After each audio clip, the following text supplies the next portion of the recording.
আগতে যে আমাৰ বিয়া চিয়া হ'লে যে মেকআপ আৰ্টিষ্টবোৰে অকণমানি যে বিউটি বক্স এটা আছিলে যে চকলেট কালাৰ যে এনেকৈ ধৰি আনে যে তাতে চব মানে গহনা গাঠৰি একদম ষ্টাইল কৰা পাউডাৰ একদম লিপষ্টিকলৈকে চব সোমাই থাকে, তাতে সোমাই থাকে। সেইটোতে চব চলি যায়, এখন বিয়া কি 4খন বিয়া চলি যায়। আৰু আজিকালি মোৱাবোৰে কি আনে, বৰ ডাঙৰ তলি এটা আনে, চুচুৱাই এটা তলি নিজে চুচুৱাই আনে আৰু লগত এছিষ্টেণ্টবোৰেও দুটামান চুচুৱাই আনে। গোটেই সোপাতে অকল মেকআপৰ বস্তুৱে থাকে বুলি শুনিছোঁ। একেবাৰে গোটেই সোপা বোলে বিচনা এখন এক্সট্ৰা বিচনা এখনো লাগে বোলে মেলি দিবলৈ বোলে সেই বস্তুখিনি বোলে।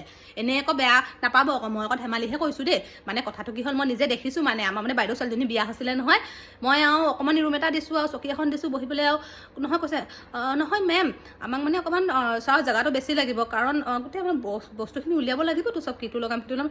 এগাল ব্ৰাছ, এগাল পাউডাৰ, এগাল লিপষ্টিক চব উলিয়াই দিছে মুঠতে, যোনটো লগাব আৰু মুঠতে তলিটোত ভাবিছোঁ মই কাপোৰ চাপোৰ আনিছে বুলি। নহয় চব মেকআপৰ বস্তু আনিছে বৰ ডাঙৰ একদম। সেইটো তলি লৈ মই একেবাৰে এই আমেৰিকা পামগৈ বস্তু বহাই। সেইটোত আকৌ বেলেগ বস্তু অনা নাই, অকল মেকআপৰ বস্তু আনিছে। এনেই আকৌ ধেমালি কৈছোঁ দেই, বেয়া নাপাব আকৌ। মানে সেই আমাৰ দিনত মানে অকণমানি বিউটি বক্সটোৱে চলি গৈছিলে, এতিয়া আকৌ তলি লাগে 1, 2, 3টা।